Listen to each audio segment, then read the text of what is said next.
Vande Sankumapatim Suragurum Vande Jagatkaranam Vande Pannakabhushanam Sashidharam Vande Pasunam Patim Vande Surya Shashanka Vanninayanam Vande Mukunda Priyam Vande Bhaktajana Ashrayam Chavaradam Vande Bhaktajana Ashrayam Chavaradam Vande Sivam Shankaram. Friends, life is full of obligations and options.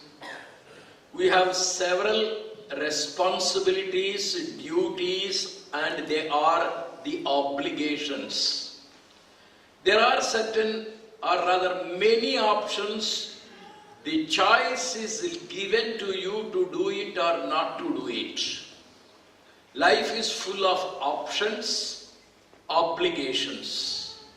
We have legal obligations, we have moral obligations, we have social obligations, we have family obligations, we have ethical obligations, we have spiritual obligations. There are so many obligations, duties. Options, it is left to us to do this or that or don't do any one of them. Example, if you go to a hotel, you have the option to take idli, or dosa, or vade, or pongal. There are a dozen items. The menu card is provided on the table. There are so many dishes. You have the option to eat any one of them, all of them, or none of them. This is how you have the option. If you go to a hostel, no option. Only pongal, eat or get out. You have only one option, khichdi or get out. You have only one malt, either you drink it or get out. So in a hostel, you don't have the option. In the hotel, you have the option. Life is full of options, obligations. What is the difference between a yogi and a non-yogi? A yogi performs all the obligations, duties, responsibilities, and his yogic nature in the choice of the options. A non-yogi, he does not perform any obligations. Rather, he is choosy about the obligations. He makes the obligations optional, and options also are indiscriminately used by him.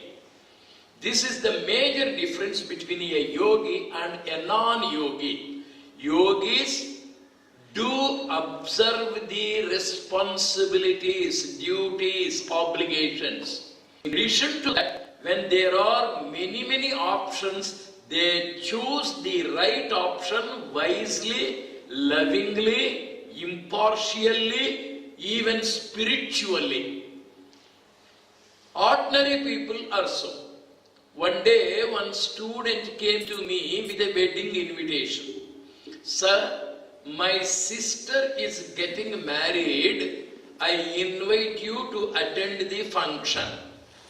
Then I asked him, my dear boy, if I remember well, that day you have an interview in Delhi. Are you attending your sister's marriage?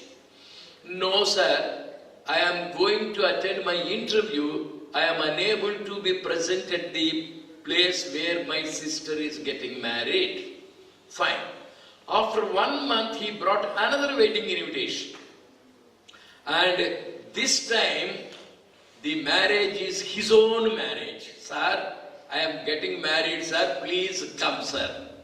Then I asked him a question. My boy, last time you said you were not attending your sister's marriage. Now, are you going to attend your own marriage? Then the fellow said, what a silly question, sir. It is my marriage, sir. If I am not present, who will be present there? It is an obligation, personal obligation. Yogis are very, very careful in observing the obligations and also in choosing the options. In the Mahabharata, that I call discretion. Discipline is obligation. Discretion is the choice of the options. When we have plenty of options, in the choice of the career, we have an option. In the choice of the girl for marriage, we have an option. In the choice of the husband or bridegroom, we have an option. There are so many options in life. The yogic nature is to choose the right option with discretion-wise judgment. In the Mahabharata, you have a beautiful incident when the Pandavas are in the forest with Draupadi. One afternoon, when they are relaxing, a young Brahmana boy came running. He is about 10 to 12 years. Sir, what's your problem? We prepare the fire for our performance of yajna. For the preparation of the fire, 2 rods will be used, fire churning rod. That rod is kept above. A deer came and the rod was stuck in its horns, and there the deer is running. Sir, my father will come in the evening from the forest. I must get the fire prepared. That rod is lost in the horns of the deer and it is running. Then Dharmaraj said, here is a boy seeking our help. We have the option to help him. We have the option not to help him.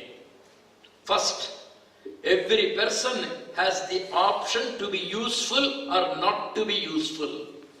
Every person has the option to be helpful or not to be helpful. Now Dharmaraj chooses the option to be useful. My brothers, get up, take up your arms, let us chase that deer, catch it, bring that fire churning rod and give it to this particular boy. The 5 brothers started running. Mysteriously the deer disappeared in the bushes of the forest, in the thick places of the forest, and it was not to be seen. They were tired, they were hungry, they were thirsty, they were unable to move further, they sat. Now Dharmaraj says, some mistake we committed somewhere. We are not dharmic. And that is the reason why we are unable to be useful to that boy. Yoga is to be useful to others. Yoga is to be dharmic so that we can be useful to others. When we have failed to be useful to that boy, that means we have committed somewhere some mistake in the performance of dharma. The others were not very, very serious. Finally, Dharmaraj asked the youngest brother to go to the top of the tree and see whether there is any tank nearby so that they can quench their thirst. A place was seen, a lake was seen, and there was water available. The youngest brother was sent. He tried to take a little water for himself, drink it, and bring it to his brothers. Somebody said, this lake belongs to me. Without my permission, you cannot take the water. It is your duty to take the permission of the owner. Now Nakula said, who are you to dictate terms to me? I need nobody's permission. He is not a yogi. Where there is an obligation, where there is a duty, where there should be a permission taken from a responsible person, he violated. He tried to take a little water and quench his thirst, and he fell dead. Dharmaraj was anxiety-ridden, Sahadeva was sent, he too disobeyed. Next Arjuna was sent, he too disobeyed and he drank and he fell dead. And Bhima was sent, and the mysterious voice said, this lake belongs to me. Bhima, don't drink that water, you will also die. I don't care for you. obligations he did not observe. He tried to drink the water and he too fell dead. 4 brothers are lying dead there. Dharmaraj went, and the mysterious voice said, "My dear Dharmaraj, this lake belongs to me. This tank is mine. You have the duty, you have the obligation to take permission before you take water from this lake." "Yes, sir. Without your permission, I won't touch." Obligations, he observed. "And then I will give you permission if only you answer my questions." "Yes, sir. Please raise. If I can answer them, I will answer." He goes on questioning one after the other. All those questions are of not very much necessary. Only 2 questions. Who is a sannyasi? He who offers his all for the welfare of humanity is a sannyasi. Nyasa means arpana. Anganyasa, a part of the body, is dedicated for the welfare of the society. Karanyasa, kara is hand. Hand is dedicated for the service of humanity. Sanyasa, totally from top to toe, body, mind, intellect, everything is given for the welfare of the society. That's a sannyasi. Who is a Brahmana. He who lives for the welfare of the society is a Brahmana. Who is a Kshatriya? He who is ready to lay down his life for the welfare of the protection of the society. Everywhere service is highlighted. Finally, when the question paper is completely answered by Dharmaraja, 100 out of 100 marks he got in theory. Now, that mysterious voice, Yamadharmaraj says, "Mr. Yudhishthir, you have passed in the theory examination, and now you can drink that water." He took that water. Next he says, "Practical examination, are you ready?" "Yes, sir." "Your 4 brothers are lying dead here. Bhim, Arjun, Nakul, Sahadev. I am pleased with the performance of yours in the examination. I have permitted you to drink water. Now, the practical examination I am giving, of these 4 brothers, I shall give life only to one. 4 brothers are lying dead. I shall give life only to one. Whom do you choose?" Option. First, his obligation he performed, Dharmaraj. Second, now there is an option. Of the 4 brothers, only one will be given life. Dharmaraj immediately said, "Please give life to Nakul." Yama was surprised. "What is this, Mr. Yudhishthir? You are in the forest. Kurukshetra Yuddha is to take place of the completion of your life in exile. And Nakul, warrior, 3rd-rate warrior, he is not fit enough to fight against Karna. He is incapacitated to face the battle. Such a 3rd-rate fellow you wanted to be given life. Bhim is very great. He has strong muscles and excellent mace. He can kill Duryodhan. Instead of asking for Bhim, how is it you ask for Nakul? And Arjun, Sabyasachi, capable of killing Karna. And instead of asking for Arjun, how is it you ask for Nakul? Sahadev, such a wonderful astrologer, capable of predicting an excellent devotee. Such Sahadev may be of some use. Even that boy you have neglected. How is it you have chosen only Nakul? Then Yudhishthir gives the reply. Sir, you have given the option for me to choose only one. You don't give all the remaining 4. I will be selfish if I ask for Bhima. I will be selfish if I ask for Arjun. Our father had 2 wives. One is Kunti Devi, the other is Madri. And my mother made a promise that she would take care of her Madri's children. Now, for my mother, I am alive, Kunti's son. Madri's children are 2, Nakul and Sahadev. And between those two, knuckle is lived more by the mother. Therefore, it is my responsibility to choose one son to the other mother of mine. Success or failure is none of my business. When I am ready to be useful to somebody, let me be wisely useful. Yamadharmaraj was pleased. What an unselfish choice. You are going to lose your battle, still you have chosen knuckle. Very good. I appreciate, I give you all the 4 brothers, and he has given all the 4 brothers. Recently in Hyderabad, I was invited to visit a school meant for the mentally retarded children. There are children from the age group of 10 to 25. And there are about 20-30 children. That day, the Inspector General of Police was also present as the chief guest. I was the guest of honor. We both were present from morning till evening. They were playing. So many activities were engaged. It was a running race competition. 20 children were taking part in the running race competition. The headmistress or the principal of that school made the announcement, whoever comes run first will be given this shield, etc. They are capable of talking, seeing, running, they do everything, but their brains are dull. Mentally retarded children. And the whistle was blown. The running race started, maybe 100 meters or 200 meters, and all the 20 children started running. One of them was about to reach the final stage, and that girl found her neighbor not coming with her.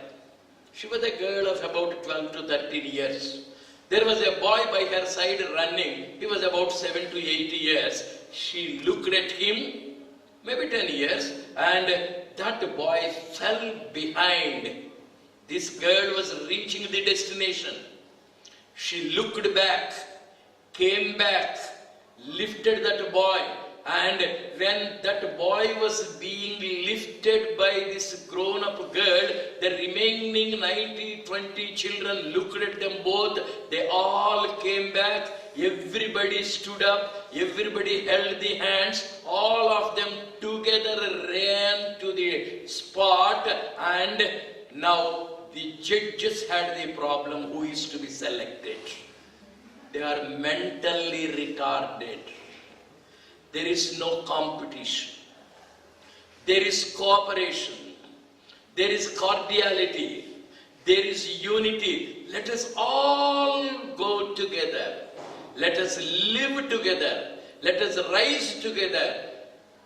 World of educated people has the competition. And those mentally retarded children, they are cooperative.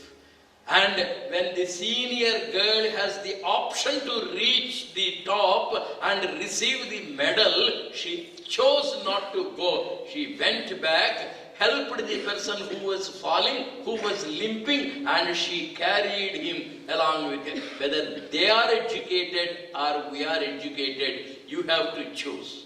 Love for the fellow human being, concern for the fellow human being. It is not by punishing. It's not by suppressing. It's not by eliminating. It's not by eclipsing. It's not by throwing. Let us rise high. Let us move together. Yudhishthira had the option to choose one. He chose the weak person, and he was blessed by the Almighty to have all. That Inspector General of Police immediately said, "Sir, please get 30 shields for all the students." And everybody got the shield. Let us all rise together. Let us all help together. Let's move together.